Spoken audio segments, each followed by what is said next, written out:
True, nervous. Very, very dreadfully nervous I had been and am. But why will you say that I am mad? The disease had sharpened my senses, not destroyed, not dulled them. Above all was the sense of hearing acute. I heard all things in heaven and in the earth. I heard many things in hell. How then am I mad?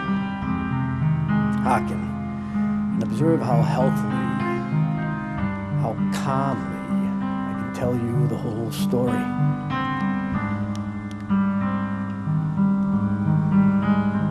It is impossible to say how first the idea entered my brain, but once conceived, it haunted me day and night.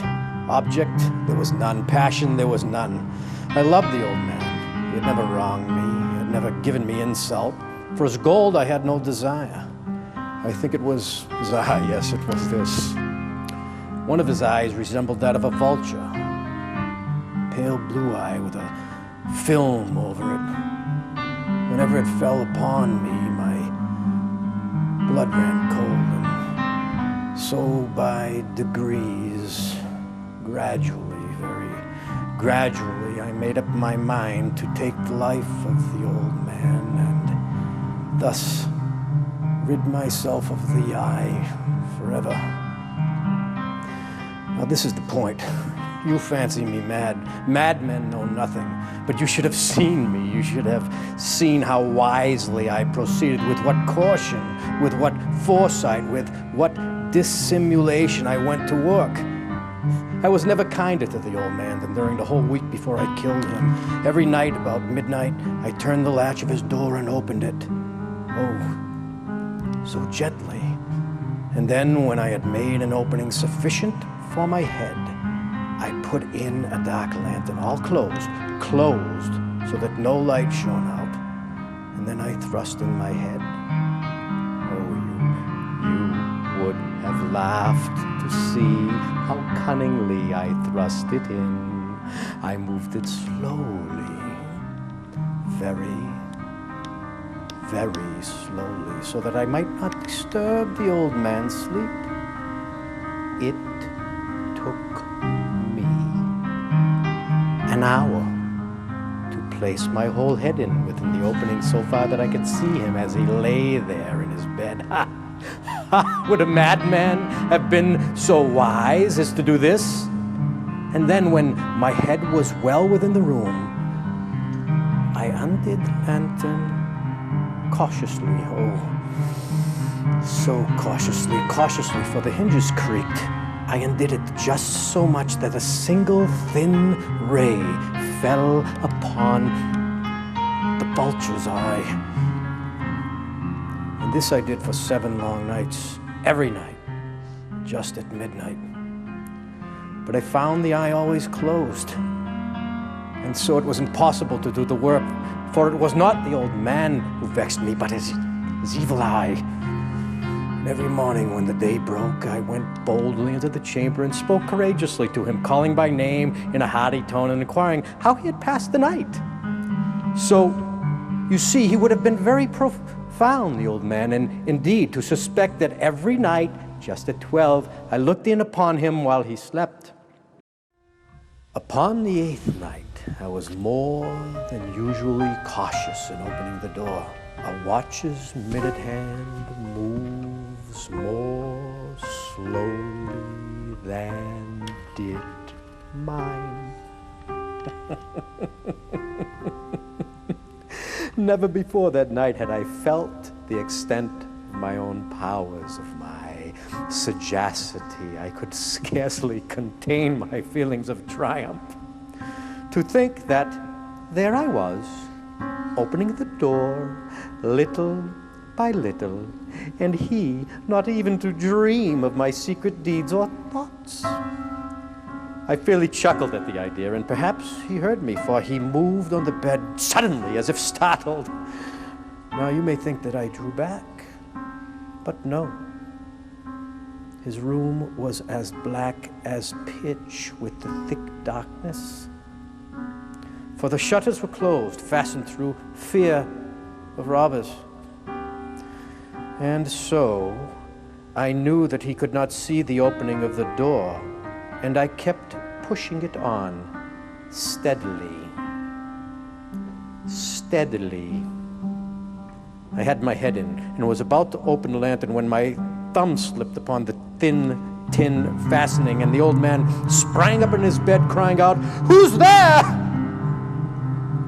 I kept quite still and said nothing for a whole hour. I did not move a muscle, and in the meantime I did not hear him lie down. He was still sitting up in the bed, listening, just as I have done, night after night after night, hearkening to the death watches in the wall. Presently I heard a slight groan, and I knew it was the groan of mortal terror. It was not the groan of pain or of grief. Oh no, it was the low, stifled sound that arises from the bottom of the soul when overcharged with awe. I knew the sound well. Many a night, just at midnight, when all the world slept, it has welled up from my own bosom, deepening with its dreadful echo the terrors that distracted me. I say I knew it well. I knew what the old man felt, and I pitied him, although I chuckled at heart. I knew that he had been lying awake ever since the first slight noise when he had turned in his bed. His fears had been ever since growing upon him. He had been trying to fancy them causeless, but could not. He had been saying to himself, "Oh, it is nothing but the wind in the chimney. It is only a mouse crossing the floor, or it is merely a cricket which has made a single chirp." Yes. He had been trying to comfort himself with these suppositions, but had found all in vain, because death, in approaching him, had stalked with his black shadow before him and enveloped the victim. And it was the mournful influence of the unperceived shadow that caused him to feel, although he neither saw nor heard, to feel the presence of my head within the room. When I had waited a long time, very patiently, without hearing him lie down, I resolved to open a little, a very, very, very little, a crevice in the lantern. So I opened it. You cannot imagine how stealthily, until at length a single dim ray, like the thread of a spider, shot out from the crevice and full upon the vulture's eye. It was open, wide open, and I grew furious as I gazed upon it. I saw it with perfect distinctness, all dull and blue, with a hideous veil over it that chilled the very marrow in my bones.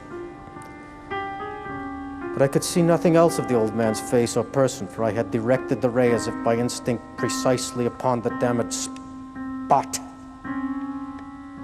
And now, have I not told you that what you mistake for madness is but an over-acuteness of the senses? Now, I say there came to my ears a low, dull, quick sound, that such as a watch makes when enveloped in cotton. I knew that sound. I knew that sound well, too. It was the beating of the old man's heart.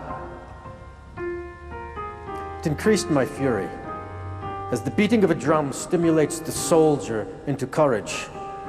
But even yet I refrained, I kept still, I scarcely breathed. I held the lantern motionless. I tried how steadily I could to maintain the ray upon the eye.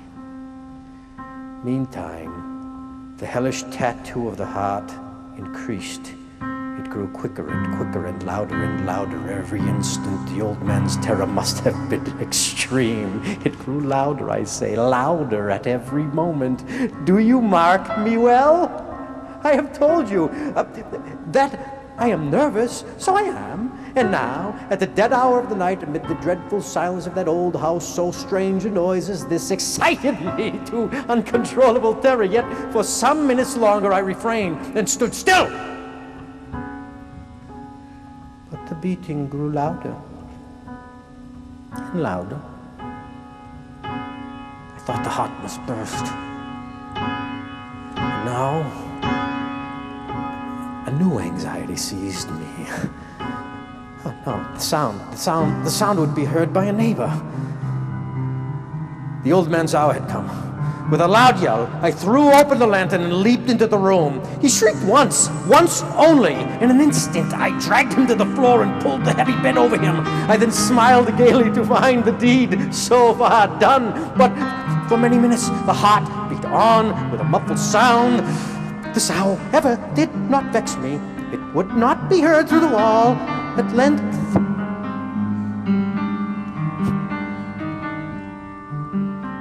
it ceased. The old man was dead. I removed the bed and examined the corpse. Yes, he was stone dead. I placed my hand upon his heart and held it there many minutes. There was no pulsation, none at all. He was stone dead. His eye would trouble me no more.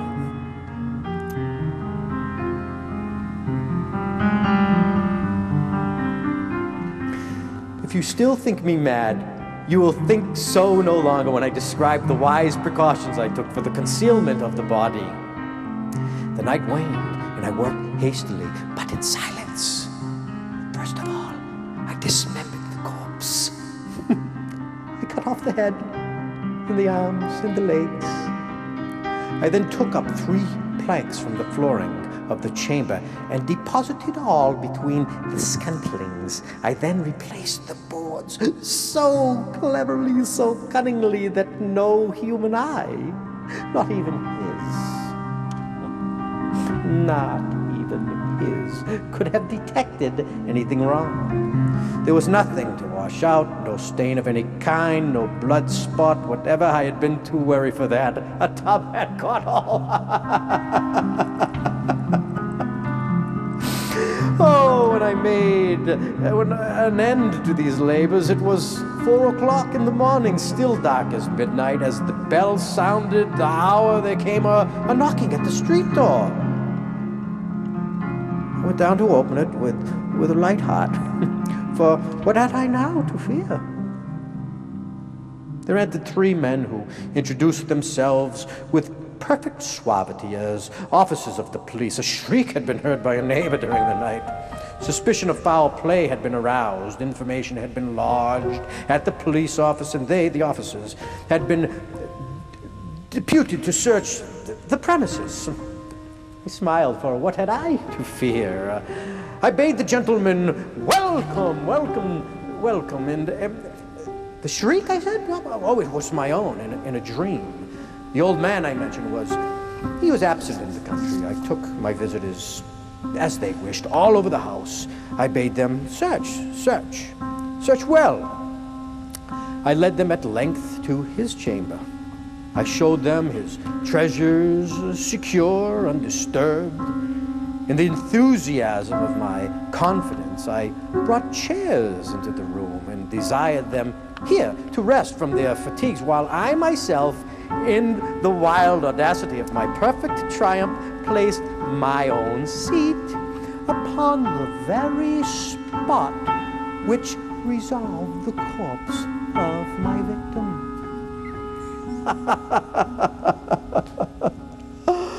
Oh, the officers were satisfied.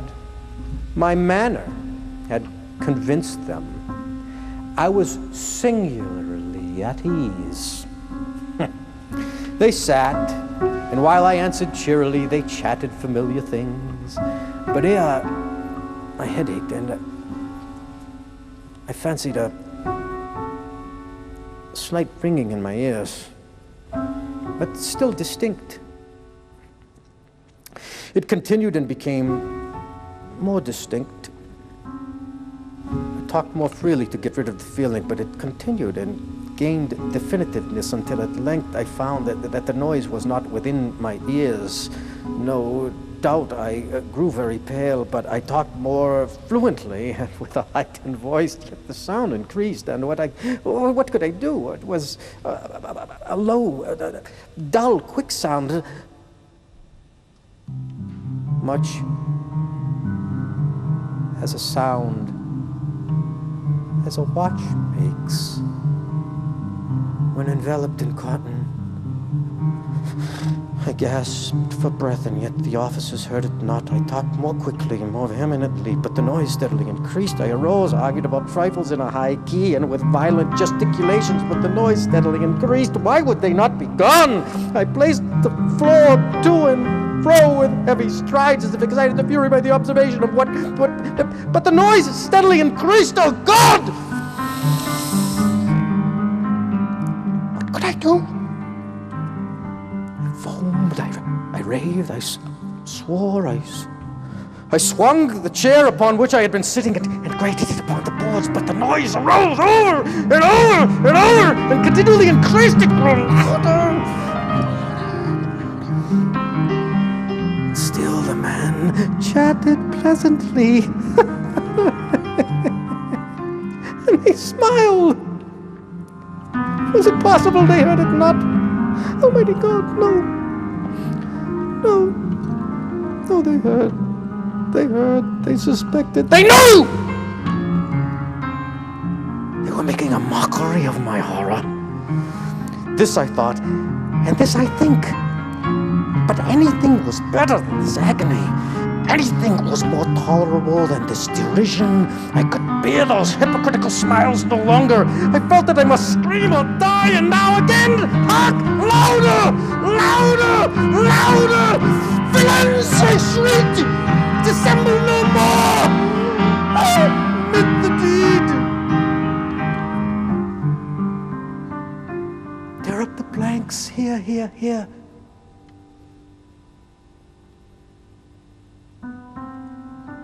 Here is the beating of the old man's heart.